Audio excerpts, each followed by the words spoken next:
Hello everyone, it's Attacker72 here, and for today, in this video, we are going to be ranking all 48 tracks for the Mario Kart 8 Deluxe Booster Pass DLC. It has only been a couple of days since the release of the final wave for this DLC and all, and I do enjoy every single one of them, and I decided to play all 48 tracks just to test this out and to see whether or not my opinions have changed on each track before I rank them. So in this one, I'm going to be talking about all 48 tracks, whether it's by quality, how good the track is, how faithful it is, whether there's some good faithful remakes or some that doesn't really need to be remade at all and are perfect the way it is. And I want to let you know right away, if you've followed me all this time, I've basically been reviewing every single track and wave since then. But I want to let you know that sometimes there are some tracks I feel that are my opinions that change throughout the time. So you may have noticed that it's pretty different from the ones from when I reviewed it a year prior or just from recently and all. So I hope you guys enjoyed this video, and so with that, let's go rank every single Mario Kart 8 Deluxe Booster Pass course in this DLC.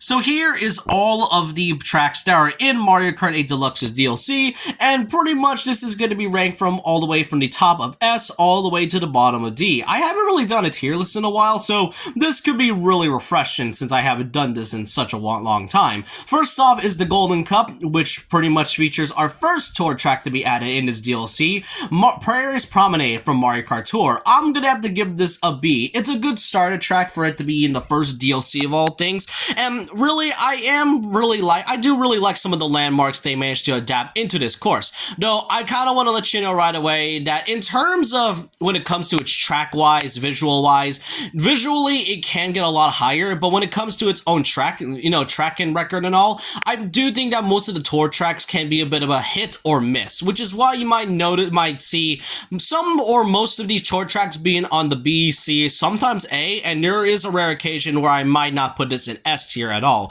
But really, all I can say is that Paris Promenade, I love the music. Track-wise, it is okay. I do like the different directions that takes us, but it is a pretty flattish course. I do like how you can just glide through under the Eiffel Tower and all, and like I said, music is fine, and I do like some of the small details in the background, like the signs, and really, but overall, it's not bad of a starter course when it comes to the first course of this DLC, unlike the next one, that being Toad's Circuit from Mario Kart 7, automatic D tier. It's not that I even hate the track in general, I just don't like how this was in the DLC at all. First of all, if you know me, I don't like Toad as a character, or just any character that pretty much is, Toad, whether Toadette, Toads were, just anything, and Toad's Circuit is just no exception for me, just not liking the course, and it's not even that I didn't like the course. One of the major complaints that the first wave came out was that one of the tracks, being Toad's Circuit, was very, very bad in terms of quality. And they're not kidding. There were some parts of the grass and the road, they don't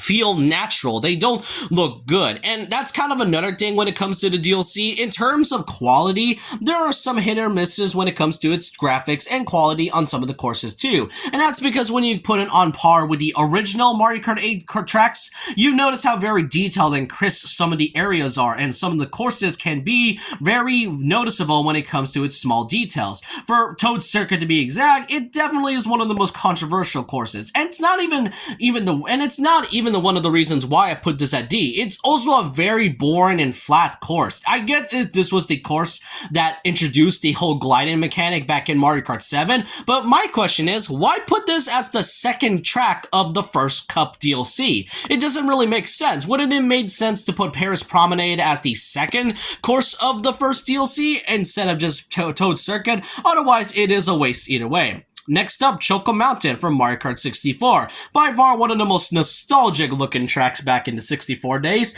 Mario Kart 64's Choco Mountain is a pretty great one. I remember playing the version on the DS and all, and I really personally liked it, but it definitely felt sort of bland in some cases. With Mario Kart's DLC in this one, I really like the small details they've added. First of all, they changed the cave into having more of a crystal cavern section. Instead of it being a pretty boring tunnel, they made it into a cave, which is a really nice detail. What I also like is how the rocks became, I'm not gonna lie, the rocks kind of felt a little bit more slower than usual, but I do love the gliding section that takes place after you come out of the cave, which this is really why I find it a greater improvement. Yeah, some of the quality itself looks pretty Tor-esque, but nonetheless, it is okay in general. So I will put this, I'm actually not going to put this in A. I'll put this in B tier. There are some issues I have with it in general, such as the quality and how, but it's still a great course nonetheless. But then we get to Coconut Mall, another iconic course from Mario Kart Wii. I'm going to actually put this in A tier. I mean, let's be honest to you, with Coconut Mall, it is a great course. Just driving through the mall in full chaos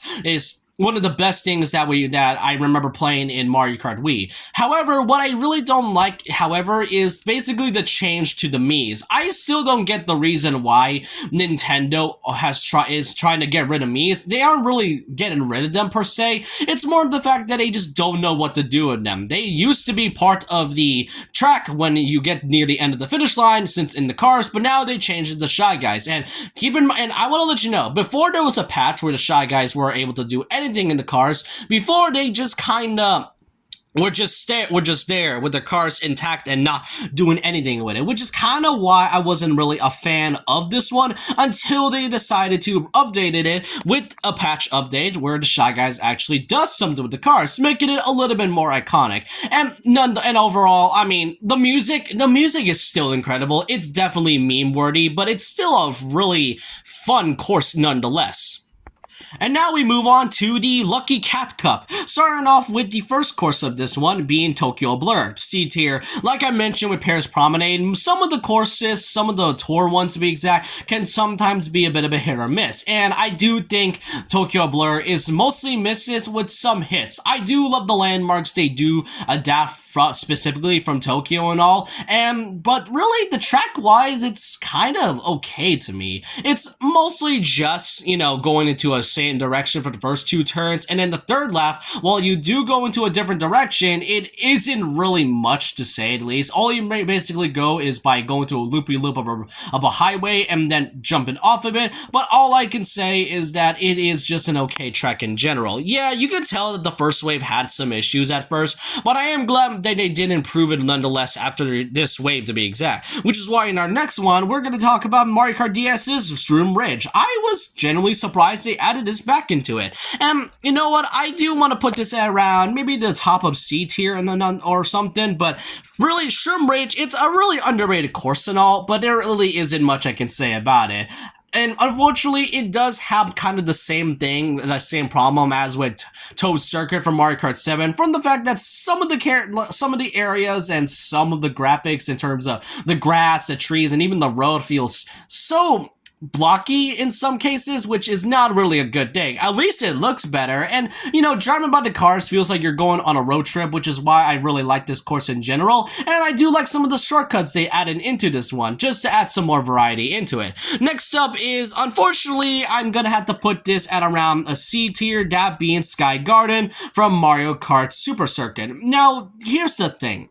When I played this version back in the DS, I really liked the whole course of it. Just the vines sticking out of the clouds and basically driving through a turquoise brick road along with clouds on it. It just gives us such a Jack and the Beanstalk feeling vibe that I really like about it. And not just that, the track itself is really great in terms of its music as well. Though I'm not gonna lie, I feel like this feels like a downgrade, given the fact that this is based off from Tor. I really am not a fan of the design nonetheless. What's even weirder is the fact that, I don't know what to say, but it's coming from the fact that Sky Garden feels too short. I managed to beat this whole course in like 1:40, and I'm not trying to say that, not all tracks has to be long and all. I'm just saying that Sky Garden felt a little bit too short for my taste, but honestly, it's still a great course. It's still an okay course, just felt like it didn't live up to its potential. And now we get to our first S tier track, which technically is our first new track that isn't,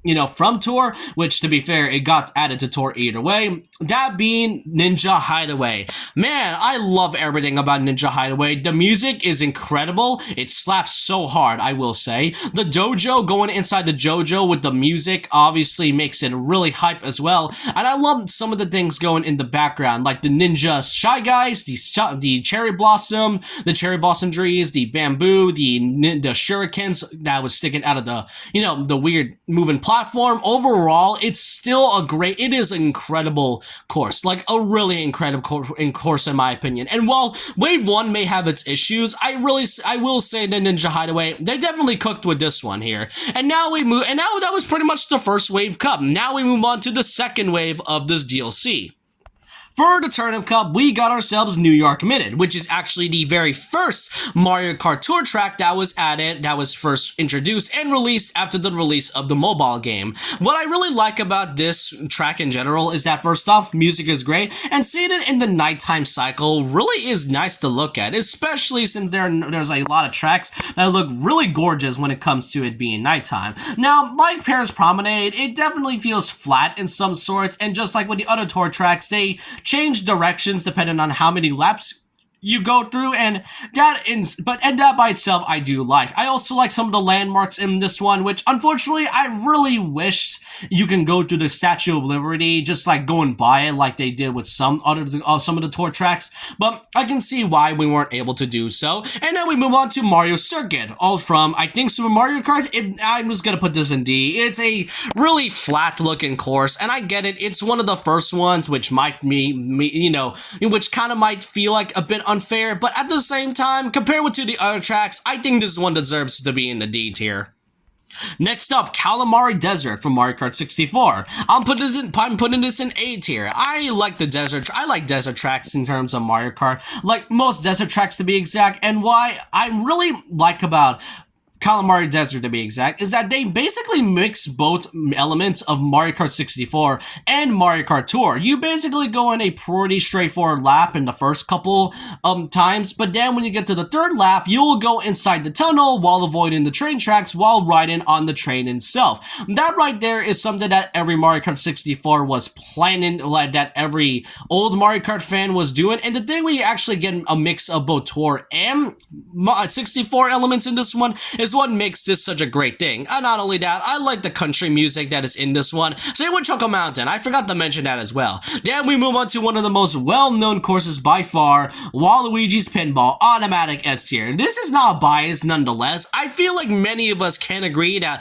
Waluigi's Pinball is one of the best courses that came out in the DS, and seeing it fully in HD, I really am happy about that. I truly am. Waluigi's Pinball, it is incredible how we have not seen this in like an actual mainline console Mario Kart at all, and so to finally see that being fulfilled is great. Music is still amazing, the track wise it's great, and I do know that some are pointing out that Waluigi's Pinball's music is kind of based off from Wario Stadium and all, but overall it's still a great course. Heck, I know a friend who is not a huge fan of Waluigi, just hates the character so much, but can agree that Waluigi's Pinball is such a great course just because of how incredible and how creative it is.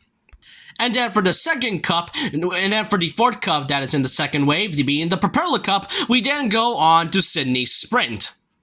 Man, first of all, Sydney Sprint, I like the course. This is a really fun one. I love the music. I love some of the landmarks they managed to adapt, such as the Sydney Opera House driving by it. And really, it's still a fun course. It's a pretty great one nonetheless, and I have nothing to say about it. Next up, we get to Snowland. Now, I'm very mixed on Supersonic tracks. Like I said with Sky Garden, it kind of felt like it didn't live up to its potential, and not just that, it also felt pretty bare bones in terms of its adaptation, but Snowland is kind of interesting. It has a nice cheery and jolly vibe, makes you feel like we're in Christmas season every day, and I really like some of the ice physics in this one. They aren't really as insufferable as the other ice levels in this one, and I do like that one shortcut that is made out of snow, making you think that it's just some sort of random bump into this one, which is why I'll put this in B tier. And next up, Mushroom Gorge from Mario Kart Wii. Putting this right here because, come on, Mario Kart Wii's Mushroom Gorge is really great. music is fun. I still love the variety of shortcuts that you can take from the bouncing mushrooms. And, even though it takes place in a loop, this is just what makes Mario Kart Wii's tracks so fun. Then we get the Sky High Sundae. Yeah, I'm not gonna lie. I'm actually gonna put this in B tier. Now, this is kind of basically like that one candy course in the original Mario Kart game, Mario Kart 8 game, except this one is way more vibrant and very colorful. There's a lot of delicious treats all over the place. You fly through a hole that had an ice cream cone in it. You are inside a cafe, which is actually inside of a fridge, which is really great. And I just like some of the small shops that you go through when you climb up the stairs. Overall, I really like this course. But why exactly did I put this in B and not in like the top of A or something like that? There is a good reason for it. That's really because, well, to be exact, Sky High Sundae felt like it wasn't built for Mario Kart 8 at all. First of all, some of the physics and some of the tight turns are very wonky that you can sometimes fall in it very easily, which is something I'm not a fan of. And trust me, I like the music of this course. I even like the quality. I don't care if it looks Touresque, but even if that's the case, I still find this kind of weird and wonky to play on because of how much often you might fall in it. And if you're on 200cc, good luck trying to get up, because otherwise you're gonna fall constantly in this course. But yeah, that's all I can say for the second wave of this DLC.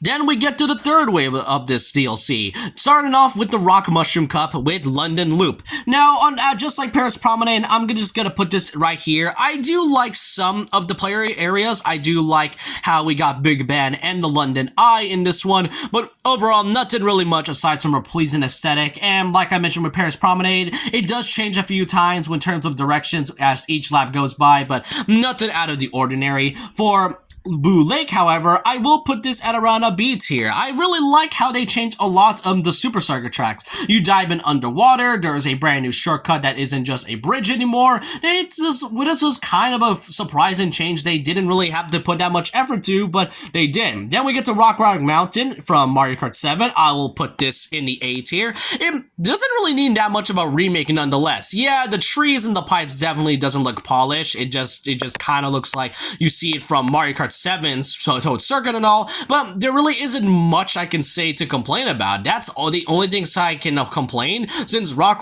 Mountain is already fun enough as it is. You drive up a mountain, and with anti-gravity making it a sort of better, that's kind of why I feel like this has no changes whatsoever. Next is Maple Treeway from Mario Kart Wii, and I'm gonna put this in A tier too. Fun music, really love the, the fall season feeling in this one, and we can't forget some of the fun shortcuts they have, and going on top of the tree, of the maple tree with a bunch of wigglers walking around. I mean, come on, what's not to love about this course?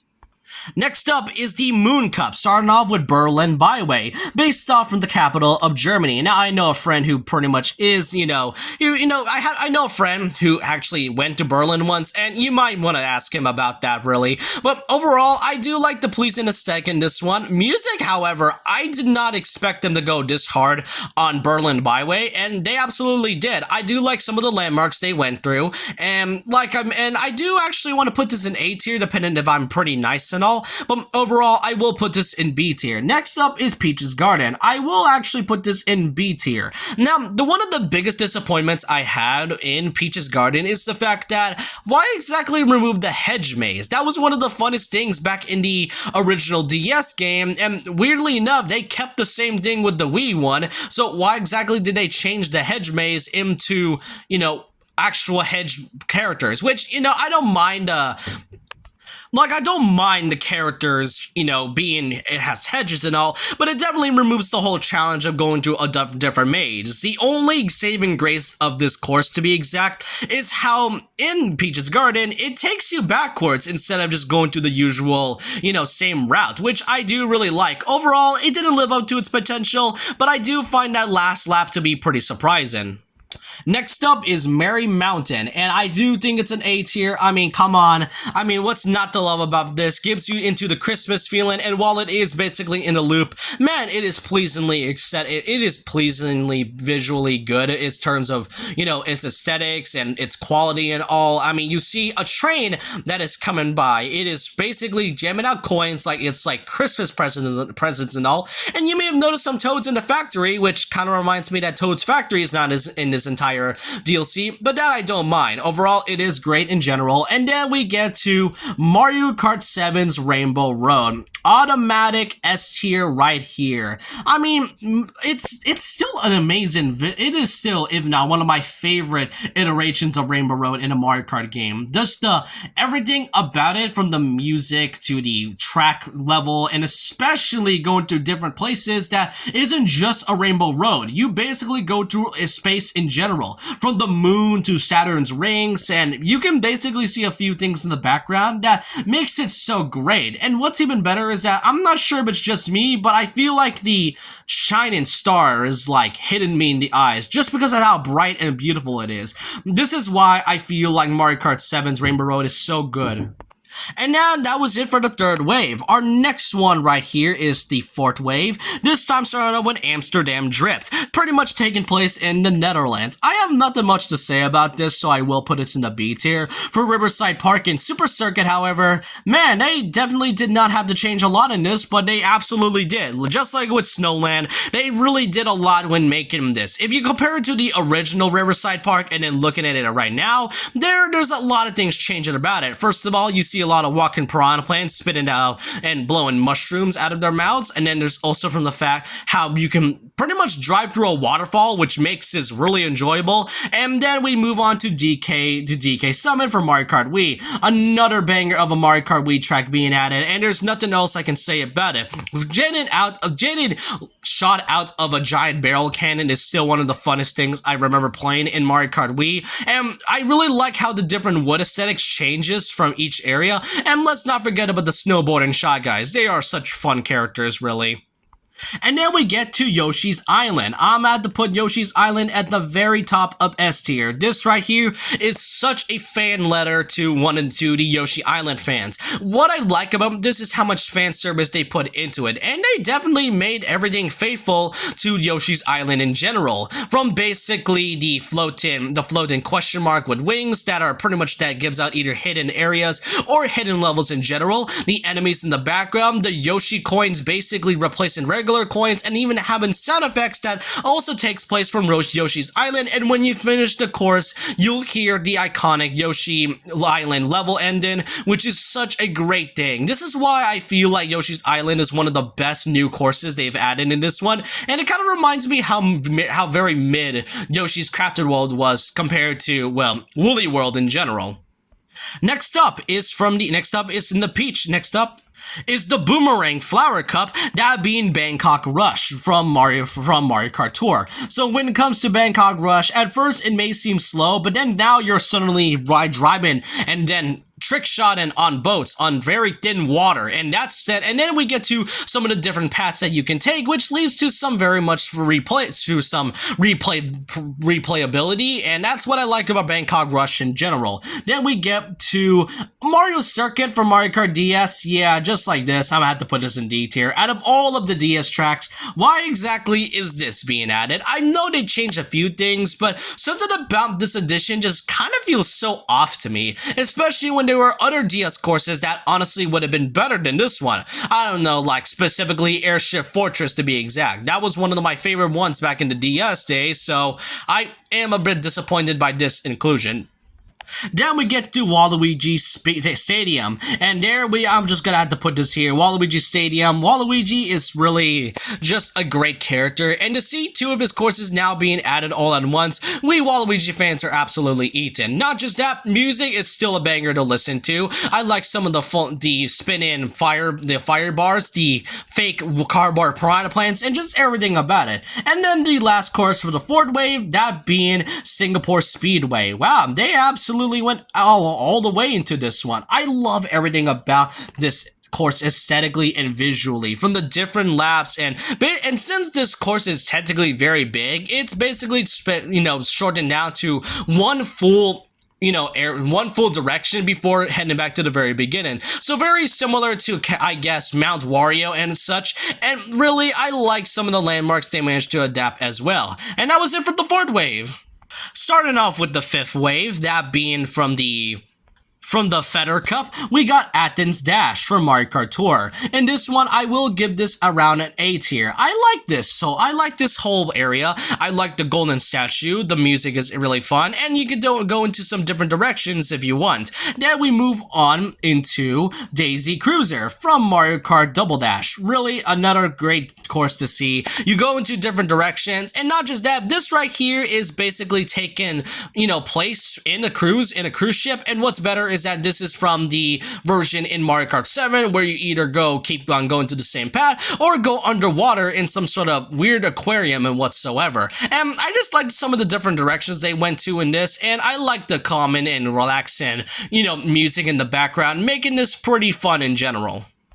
Next up is Moonview Highway for Mario Kart Wii. I was kind of surprised they put this in Mario Kart at all, but I will have to put this into a C tier. Why exactly? I'm just never been a fan of this track in general. Like, it is pleasingly beautiful when you see it in basically the nighttime. It is really gorgeous, and they did return the bomb cars, which is great. The one thing I am a little bit disappointed about is the fact that, what the cars in the original Wii version basically comes in at a very high speed, making and catching you off guard, whether you might not see it or not. They basically removed that by making the car slower, which I get it for casual players, but at the same time, the exhilarating, fast, and suddenly unpredictable cars is what makes this course really great to begin with. So that's kind of why I ain't really putting this in the very B tier and all. Next up is Squeaky Clean Sprint, a very bizarre course design that I am surprised that they haven't really touched upon until now. I really like everything in the background, especially some small Easter eggs and Mario theme, bathroom supplies in this one, and I really like them going inside the bathtub and then going down the drain. It is kind of disgusting, but at the same time, it is a really bizarre course that I really want to have to put this in A tier just because of how goofy it is.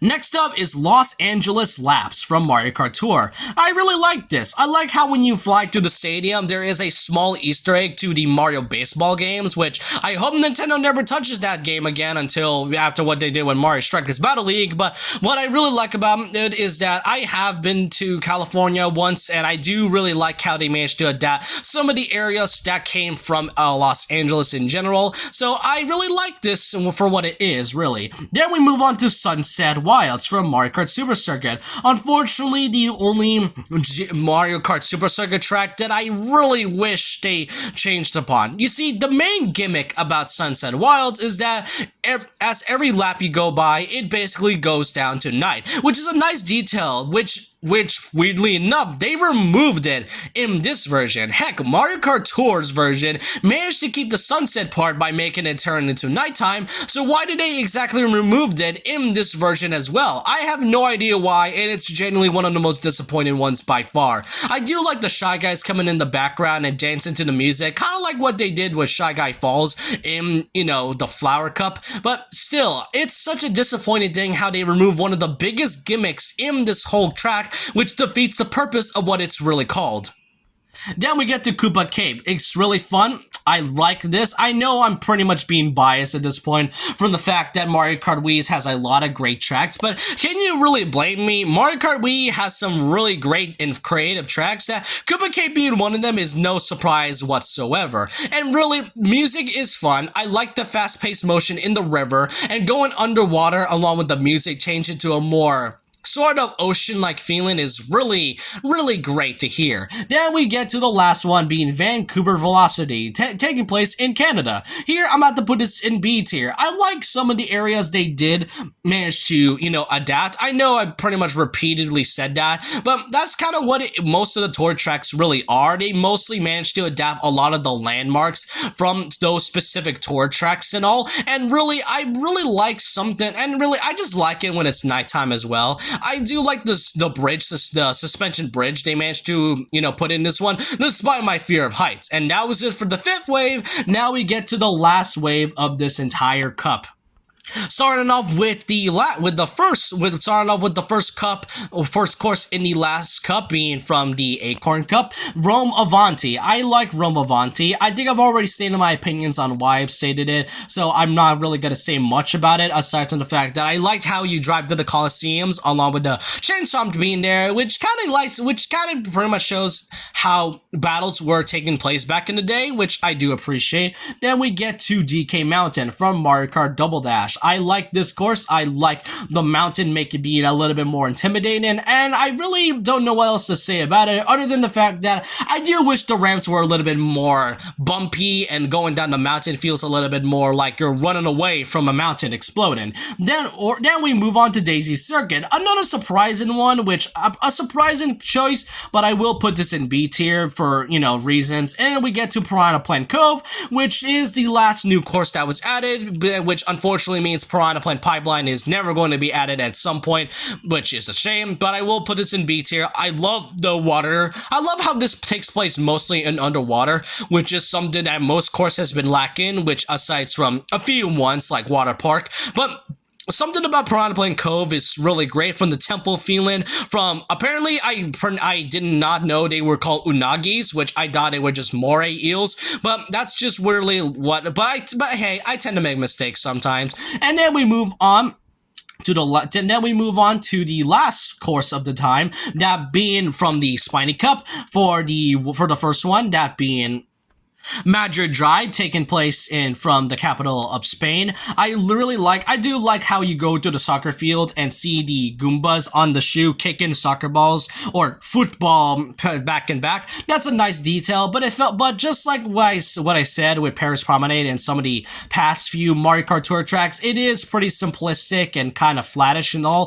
Rosalina's Ice Swirl, it's basically a visual upgrade, just like what they did when Mario Kart 7's Rainbow Road, and I will say, it is kind of a surprising choice to see, given the fact that out of all the Mario Kart 7 choices, I never thought I would see Rosalina's Ice World. I also like how you see the first galaxy that you were sent to in the Mario Galaxy game in the background, along with the Common Observatory right next to us, just so we can tease Mario Galaxy fans that Mario Galaxy 3 is never going to happen, at least that's from my own perspective. And then we get to Bowser's Castle 3 from Super Mario Kart. A tier. They did not have to go very hard on this, but they absolutely did. And then we get to Mario Kart Wii's Rainbow Road. I mean, what can I say about it? It's really such a great thing to see Mario Kart Wii pretty much being the good send-off to the DLC in general, and basically to all the Wii fans who have really adored this course in general. And that's all I can say for every